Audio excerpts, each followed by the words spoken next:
저희가 지난 주일에는 마가복음 8장에서 베드로가 예수님께 주는 그리스도이시다라고 고백한 그 일에 관한 말씀을 함께 묵상하고 또 우리가 성찬도 함께 하였습니다. 베드로는 예수님께서 당시에 모든 유대인들이 기대했던 그 방법대로 우리의 그리스도, 우리의 메시아가 되실 것이다 라고 생각을 했지만 예수님께서는 사람의 방법이 아니라 하나님의 방법대로 그리스도가 되셨습니다. 칼과 창으로 로마 제국과 맞서 싸우는 그리스도가 아니라 사람들에게 버림받고 고난당하고 죽임당하고 그리고 다시 살아 그리스도가 되셨습니다. 그래서 지난 주일 설교 시간에 예수님께서 우리의 그리스도가 되셨으니 우리도 주는 나의 그리스도이십니다 라는 이 진심의 고백으로 하나님께 영광 돌립시다 이런 말씀을 드렸습니다. 근데 솔직히 말해서 우리 입장에서는 이 예수가 그리스도가 되셨다라고 하는 이 말 자체가 어떤 전인격적으로 잘 이해가 되지는 않습니다. 잘 와닿지는 않아요. 솔직히 모르겠어요. 저는 그렇습니다. 이방인이기 때문에 그런 건 아닌가 싶어요. 한국 사람들이 아리랑 아라리오 들으면 뭐라고 말할 수 없는 뭔가 그 묘함을 느끼는데 외국인들은 그걸 모르는 것처럼 그리스도, 메시아라는 그 말을 들었을 때 이방인인 우리는 사실은 이 단어 자체를 온전히 우리가 이해하거나 감정적으로 받아들이지는 못합니다. 아마 유대인들은 그렇지 않았을 것 같아요. 유대인들은 아마 그 말을 듣는 순간 아마 뭔가 많은 감정과 여러 지식과 여러 가지 것들이 좀 흔들리는 그런 일들을 경험하겠지만 저희는 좀 그런 점에서는 부족합니다. 어쩔 수 없이 우리가 주는 그리스도이십니다라는 이 고백을 진심으로 하려면 그리스도라는 말이 담고 있는 의미가 무엇인가를 이해하는 것에서부터 시작할 수밖에 없습니다. 지난 주일에 말씀드린 대로 이 그리스도라고 하는 이 그리스도 단어가 사전적인 의미로는 기름 부음 받은 자라는 뜻입니다. 누군가가 그의 머리에 기름을 붓는 것이죠. 같은 의미의 히브리어 단어가 메시아라고 말씀을 드렸습니다. 시편 2편 2절에서 이 단어가 사용되면서 유대인들에게 있어서는 이 기름 부음 받은 자, 메시아, 그리스도는 이 세상의 군왕들과 맞서 싸워 승리한 하나님 나라의 왕을 상징하게 되었다 했는데 구약 성경을 똑같이 하나님의 말씀으로 받아들이고 있는 저희도 이 그리스도, 메시아를 하나님 나라의 왕이라는 의미로 저희가 생각을 합니다.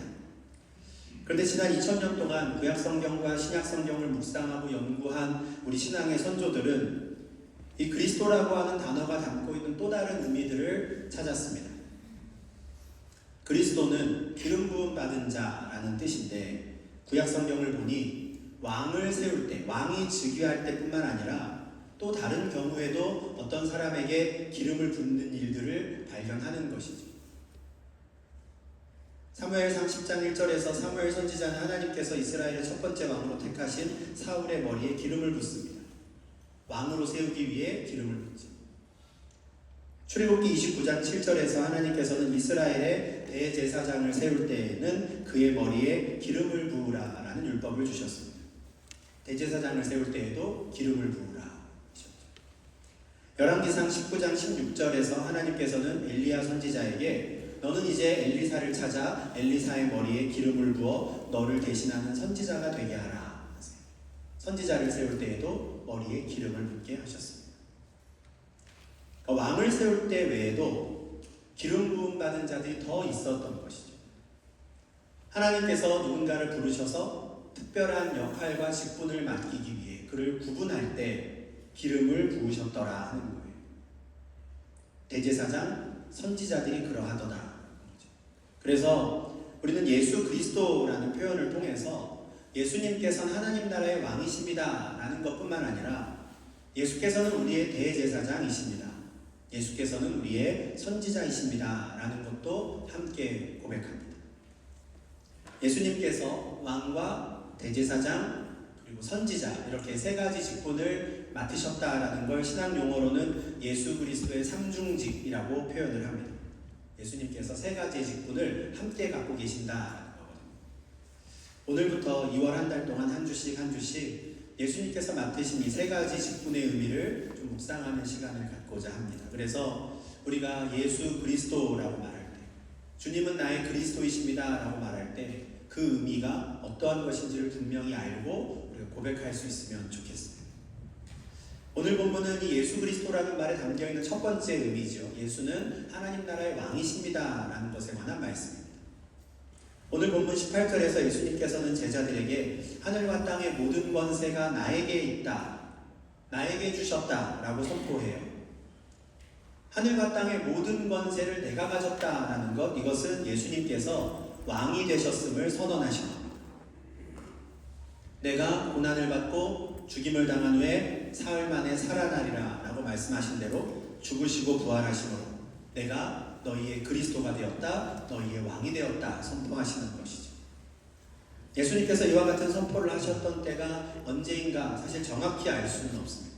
복음서의 여러 구절들을 좀 종합을 해보면 그래도 예수님께서 부활하시고 얼마 지나지 않은 때였던 것 같아요. 마태복음 28장 전반부의 내용을 보면 천사로부터 예수님의 부활의 소식을 제일 먼저 들은 사람들은 여인들이었고요. 그 부활하신 예수님을 제일 먼저 만난 사람들도 여인들이었습니다. 마태복음 28장 10절에서 예수님께서는 그 여인들에게 너희는 가서 내 형제들에게 갈릴리로 가라고 해라. 거기에서 그들이 나를 볼 것이다 하셨고 여인들은 그 소식을 제자들에게 가서 전합니다.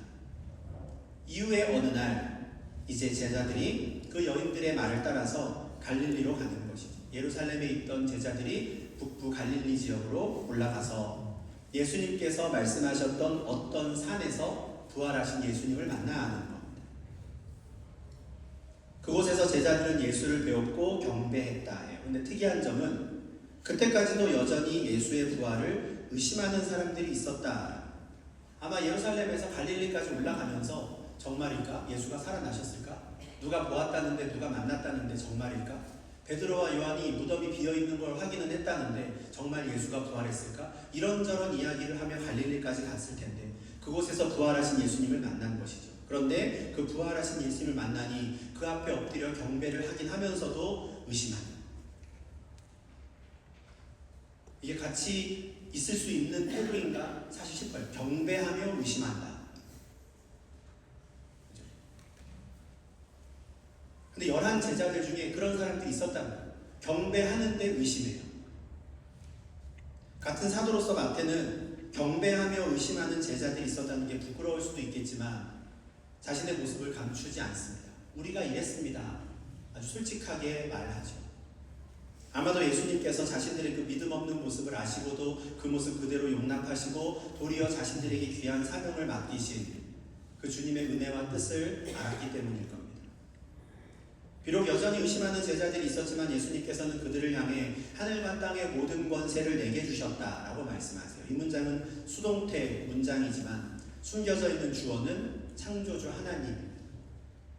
창조주 하나님이 하늘과 땅의 모든 권세를 나에게 주셨다. 원래 그 하늘과 땅의 모든 권세는 천지를 지으신 하늘과 땅을 창조하신 하나님의 것이었는데 그것을 나에게 주셨다 선포하는 것이죠. 마태복음 4장 8절과 9절에서 사탄이 예수님을 시험할 때 예수님을 지극히 높은 산으로 데리고 갑니다. 거기서 천하 만국과 모든 영광을 보여주며 만일 네가 나에게 엎드려 경배하면 이 모든 것을 너에게 주리라 유혹해요. 마치 그 천하 만국과 그 영광이 자기의 것인 거죠. 그렇게 유혹하는 것이죠. 그러나 그것은 사탄에게 속한 게 아닙니다. 그것은 태초부터 창조주 하나님께 속한 것이었습니다. 태초에 하늘과 땅을 창조하신 하나님께서 가지고 계시던 그 하늘과 땅의 모든 권세, 그런데 그것을 이제 부활하신 예수께 주셨다. 시편 2편 6절에서 내가 나의 왕을 거룩한 산 시온에 세웠다고 하신 말씀을 이루신 겁니다. 그래서 제자들을 굳이 산으로 부르셨던 겁니다. 예수님께서는 고난과 죽음, 부활이라고 하는 하나님의 방법대로 모든 권세를 가지신 왕이 되셨습니다.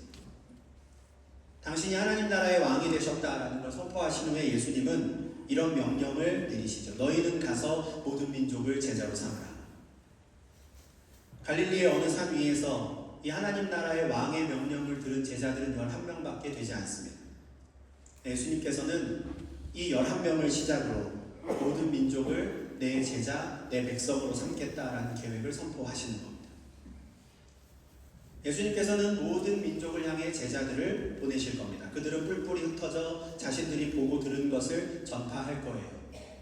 제자들은 예수님께서 자신들에게 가르쳐 주신 모든 말씀들을 전파하고 가르치고 하나님께서 예수를 하나님 나라의 왕으로 세우셨습니다. 선포할 겁니다. 예수님께서는 흩어져 복음을 전하는 이 제자들을 통해 회개하고 하나님께로 돌이키는 자들이 있다면 그들은 아버지와 아들과 성령의 이름으로 세례를 주라 하십니다. 하늘과 땅의 모든 권세를 가지신 예수를 나의 구주로 나의 왕으로 고백하는 자들에게 삼위 하나님의 이름으로 하나님 나라의 시민권을 발급하라. 하나님 나라의 시민권을 발급할 그 권한을 제자들에게 주시는 것이죠. 이것이 바로 하나님께서 사도들에게 맡기신 천국 열쇠. 그리고 예수님께서는 그렇게 예수를 믿고 삼위 하나님의 이름으로 세례를 받아 하나님 나라 시민이 된 자들, 그들에게 내가 너희에게 분부한 모든 것을 가르치라. 새로운 나라의 시민이 되었으니 이제 자신들이 속하게 된 그 새로운 나라의 법을 배워야 하는 겁니다. 죄와 사망의 법을 따라 살던 자들이 하나님 나라 백성 되었으니 그들에게 예수 그리스도의 말씀을, 곧 그 하나님 나라의 왕의 법을 가르치라 하시는 거죠. 또한 예수님께서는 그 법을 가르칠 뿐만 아니라 그 법을 잘 지키는지도 확인하라 하세요. 법을 배우는 것은 중요하고 필요합니다. 그러나 배우기만 하고 그 법을 지키지 않으면 아무 의미가 없죠. 세상의 규정도 그렇습니다. 네덜란드의 시민권을 받고 네덜란드의 법을 배웠으면 그 법에 따라야죠. 따르지 않으면 어떻게 됩니까? 처벌받습니다. 하나님 나라의 왕이 선포한 말씀들을 지키지 않는 하나님 나라 백성이 있다면 그들을 권면하거나 책망을 하거나 혼을 내서라도 그 말씀을 지키게 하라. 그래야 그들이 진짜 하나님 나라의 백성, 예수의 제자가 될 수 있기 때문입니다. 시민권 받는 걸로 끝나지 않는다는 것이죠. 왕의 법을 배워야 하고 그 왕의 법에 따라 살아야 한다. 예수님께서 제자들에게 이런 명령을 내리셨을 때 제자들 중에 여전히 의심하고 있었던 사람들이 있었다라는 걸 생각하면 너희는 가서 모든 민족을 제자로 삼으라 라는 이 명령은 그들이 감당할 수 없는 굉장히 무거운 책무인 것처럼 보입니다. 그러나 예수님께서 그들에게 이 명령을 내리신 건 그들이 스스로 그 일을 할 수 있는 능력을 갖고 있기 때문이 아니었어요. 제자들은 가라라고 하신 그 말씀에 순종하면 됩니다. 제자들이 할 일은 그거예요. 모든 민족을 향해 가는 것이죠. 그들이 모든 민족을 향해 나아가면 예수께서 그들을 통해 일하십니다. 제자들을 통해 모든 민족을 제자로 삼는 일이 끝나는 그 세상의 끝날까지 내가 너희와 항상 함께 있겠다 하시며 그들이 맡은 사명을 감당하게 하시는 것이죠. 예수님께서 승천하신 후에 성령을 보내주신 이유가 바로 이것입니다. 그런데 예수님께서 제자들에게 내리신 이 명령을 우리가 묵상하면서 예수님께서 전도하라고 하셨다. 우리도 전도하자. 근데 어떻게 할까? 정도로만 생각하지 않았으면 좋겠어요. 너희는 가서 모든 민족을 제자로 삼으라 라는 건 얼른 나가서 전도해라 라고 하는 이 1차적인 의미 이외에 더 큰 하나님의 계획이 담겨있는 선포이기 때문에 그렇습니다. 너희는 가서 모든 민족을 제자로 삼으라는 명령은 삼위 하나님께서 창세 전에 예정하셨던 그 계획을 나는 포기하지 않았다라는 걸 분명하게 드러내신 선언입니다. 태초에 천지를 창조하신 하나님께서는 당신이 지으신 모든 피조 세계가 창조주 하나님의 영광을 찬양하고 그분을 경외하는 피조물들로 충만하기를 바라셨어요. 그래서 하늘의 새와 바다의 물고기와 땅의 짐승들을 창조하시고 생육하고 번성하라, 생육하라고 번성하라 하셨죠. 하나님의 형상과 모양대로 사람을 창조하신 후에도 그들에게 복을 주시고 생육하고 번성하여 땅에 충만하라 하셨습니다. 그리고 특별히 하나님의 형상대로 지은 피조물인 사람에게는 그 땅을 정복하고 바다의 물고기와 하늘의 새와 땅에 움직이는 모든 생물을 다스리는 역할을 맡기십니다. 하늘과 땅의 모든 것이 하나님의 것인데 그 모든 것을 다스릴 권세를 아담에게, 첫 사람에게 위임하셨던 겁니다. 그러나 아담의 죄로 인해 모든 아담의 후손은 타락하게 되었고 아담의 다스림을 받던 땅도 저주를 받았습니다. 하나님께서는 하나님의 영광을 찬양하고 하나님을 경외하는 피조물들로 온 세상이 가득하기를 바라셨지만 이제는 하나님이 없다 하는 자들, 하나님의 존재를 인정하지 않고 오히려 스스로 그 하나님의 자리를 차지하고자 하는 아담의 후손들로 가득 찬 세상이 되고 말았습니다. 그러다 보니 이 땅이 죄로 가득 차게 되는 건 시간 문제죠. 하나님께서 죄로 가득해진 세상을 홍수로 심판하신 후에도 인간은 달라지지 않았고 이 땅에는 항상 인간의 죄가 가득해졌습니다. 그렇지만 여전히 세상을 사랑하신 하나님께서는 그 세상을 심판하시기 전에 세상을 구원하실 길을 열어주셨습니다. 모든 사람이 죄를 범하였음에 하나님의 영광에 이르지 못하던 그때에 하나님의 아들 예수께서 육신을 입고 이 땅에 오셨습니다. 모든 아담의 후손들은 그 마음이 계획하는 바가 어려서부터 악하지만 여자의 후손으로 이 땅에 오신 예수께서는 온전히 율법을 완성한 첫 번째 사람이 되셨습니다. 그럼에도 불구하고 예수는 세상의 죄를 지고 간 어린 양이 되어 십자가에 달려 죽으시죠. 예수의 죽음은 그동안 예수를 자신들의 그리스도라고 생각하며 따르던 수많은 사람들을 좌절하게 만든 충격적인 사건이었습니다. 그러나 하나님께서는 예수를 죽은 자 가운데 다시 살리심으로 예수를 그리스도가 되게 하셨습니다. 그리고 마치 최초의 인간 아담에게 땅을 정복하고 바다의 물고기와 하늘의 새와 땅에 움직이는 모든 생물을 다스리는 권한을 위임하셨던 것처럼 부활하신 예수께 하늘과 땅의 모든 권세를 주신 것. 아담이 실패한 일, 곧 온 세상을 하나님을 경외하는 하나님의 백성들로 충만하게 하는 일을 포기하지 않으시고 예수 그리스도를 통해 그 일을 계속 이루어가게 하십니다. 이런 맥락에서 생각할 때 예수님께서 제자들에게 너희는 가서 모든 민족을 제자로 삼으라 라고 명령하신 것과 그 이후에 이어지는 말씀은 마치 한 나라의 왕이 온 열방을 향해 그 나라의 대사를 파견하는 것으로 생각해야 합니다. 창세전에 예정하신 계획을 이루고자 하시지만 예수께서 혼자 그 모든 민족을 다 찾아가실 수 없으시니 예수를 대신할 제자들을 대사로 파송하는 것이죠. 고린도후서 5장 20절을 보면 실제로 사도들은 이와 같은 개념으로 자신들의 직분을 이해했던 것 같습니다. 우리 고린도후서 5장 20절을 찾아서 같이 한번 읽어보겠습니다.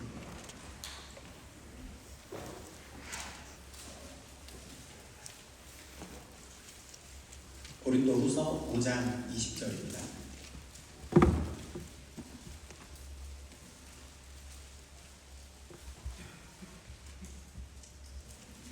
신약성경 291페이지 정도에 있습니다. 5장 20절 같이 읽겠습니다. 그러므로 우리가 그리스도를 대신하여 사신이 되어 하나님이 우리를 통하여 너희를 권면하시는 것 같이 그리스도를 대신하여 간청하느니 너희는 하나님과 화목하라. 아멘.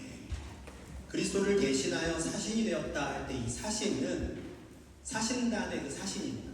왕이 보내는 신하, 왕의 직무를 대신해서 보내는 사신. 오늘날의 대사죠. 엠베서더. 우리는 그리스도를 대신하는 사신, 우리는 그리스도를 대신하는 대사가 되었습니다. 그리고 그리스도를 대신할 여러분에게 간청합니다. 하나님과 화목하십시오. 이제는 회개하고 돌이켜 예수 그리스도로 말미암아 하나님의 통치를 받는 하나님 나라의 백성이 되십시오라는 간청이에요. 하나님 나라의 대사들이 모든 민족을 향해 흩어져 돌아오라고 돌이키라고 예수 그리스도를 대신하여 전하고 선포하게 되는 것입니다. 그러니 너희는 가서 모든 민족을 제자로 삼으라 라는 이 말씀을 예수님 명령이니 나가서 열심히 전도합시다 라는 그 수준보다는 조금 큰 그림에서 우리가 이해할 수 있으면 좋겠습니다. 물론 중요합니다. 우리 복음을 전해야죠. 그러나 이 말씀을 예수께서 우리의 그리스도가 되셨습니다. 예수께서 우리의 왕이 되셨습니다 라는 맥락에서 우리가 생각할 수 있으면 좋겠어요. 너희는 가서 모든 민족을 제자로 삼으라. 이 말씀을 제자들 11명의 제자들만이 아니라 나를 향해 주시는 말씀이라고 생각한다면 하나님께서 나를 이 땅 가운데 하나님 나라의 대사로 파송하시는 겁니다. 하나님께서는 온 열방 가운데 흩어진 그 주의 백성들이 하나님 나라의 대사로서의 역할을 감당하기를 바라시는구나. 그렇게 이해할 수 있으면 좋겠어요. 모든 민족 가운데, 온 열방 가운데 뿔뿔이 흩어져 우리는 생업을 위해 다양한 직업을 가지고 살아갑니다. 그러나 하나님께서는 그들의 그 삶의 영역에서 우리 모두가 하나님 나라의 대사로서의 역할을 감당하기를 바라시는 거죠. 삼위 하나님의 이름으로 세례를 받아 그 나라의 시민권을 얻은 자들이 각자의 삶의 현장에서 예수께서 나의 그리스도, 나의 왕이심을 고백하며 남들은 그 법을 따르지 않더라. 누군가는 애국의 법을 따르고 누군가는 가나안의 법을 따르고 누군가는 한국의 법을 따르고 누군가는 네덜란드의 법을 따를지라도 나는 하나님 나라의 왕의 법을 따르며 지키며 살기를 바라시는 것이죠. 누군가는 이 일을 위해 직접적으로 복음을 전하는 일을 맡기셨습니다. 목사와 선교사, 전도사, 다양한 이름으로 불리는 사람들이 복음을 직접 전하죠. 또 다른 누군가는 학교에서 교사와 학생의 역할을 수행하며 하나님 나라의 대사로 살아가기를 바라십니다. 누군가는 회사에서 신입사원과 매니저와 디렉터의 역할을 수행하며 나는 그 위치, 그 지위에서 어떻게 하나님 나라의 법을 따를 것인가 고민하기를 바라십니다. 누군가는 가정에서 남편과 아내, 부모와 자녀로서의 역할을 수행하며 하나님 나라의 백성, 그 나라의 대사로서의 임무와 역할을 수행하기를 바라시는 거죠. 그렇게 자신들에게 맡겨진 하나님 나라의 대사로서의 임무를 기쁨으로 수행하는 하나님 나라의 백성들을 보고 호결하고 그들을 부러워하고 나도 당신과 같이 하나님 나라의 백성이 되고 싶습니다 라고 하는 자들이 나타난다면 그들에게도 삼위 하나님의 이름으로 세례를 주고 왕의 법을 가르치게 하고 지키게 하는 모든 민족과 열방 가운데 이런 일들이 반복되어 일어나면 이 땅은 점점 하나님을 경외한 하나님의 백성들로 채워질 것이고 삼위 하나님께서는 하나님 나라의 대사들을 통해 창세 전에 예정하신 그 일을 이루실 겁니다. 하박국 선지자가 하박국 2장 14절에서 예언했고 우리가 물이 바다 덮음같이 여호와의 영광을 인정하는 것이 세상에 가득함이라 라고 찬양하는 그 일을 온 민족을 향해 흩어진 하나님 나라의 대사들을 통해 이루고자 하시는 겁니다. 예수는 나의 그리스도이십니다. 예수는 나의 왕이십니다. 라고 하는 이 고백이 정말 우리의 진심의 고백이 되기를 바랍니다. 이거는 교회에 모였을 때 우리끼리만 고백하고 끝나는 게 아니에요. 우리를 모든 민족과 열방과 이 온 사회 곳곳으로 우리를 보내셔서 그곳에서 하나님 나라의 법을 따르는 하나님 나라의 대사로 살기를 바라시는 거죠. 우리의 발길이 닿는 모든 곳에서 하나님의 영광을 찬양하고 하나님만을 경외하는 하나님 나라의 대사로 살아가길. 그런 자들이 함께 모여 예배할 때 온 마음을 다해 주는 나의 그리스도이십니다 라고 고백할 때 그 고백으로 영광 받으시는 거예요. 우리가 예배를 통해서만이 아니라 우리의 삶의 현장에서 가정과 직장과 학교 어디에서든 하나님이 나의 왕 되시며 주님께서 나의 왕 되심을 선포하며 하나님 나라 백성으로 그 나라의 대사로 살아가는 저와 여러분 될 수 있기를 주님의 이름으로 축원합니다. 오늘은 저희 찬양 한 곡 좀 같이 하고 기도하며 좀 다짐하는 시간을 가지면 좋겠습니다. 우리 한 2, 3주 전인가요? 우리는 주의 움직이는 교회라고 하는 찬양 같이 찬양한 적이 있는데 이 찬양 가사가 참 너무 참 좋습니다. 좋다는 말밖에 표현이 안 되는 박자가 좀 어렵거든요. 저도 제가 노래를 잘 못해서 아시겠지만 찬송가 부를 때 마이크를 내려놓고 제가 찬양하는데 이번엔 용감하게 마이크를 좀 들고 하겠습니다.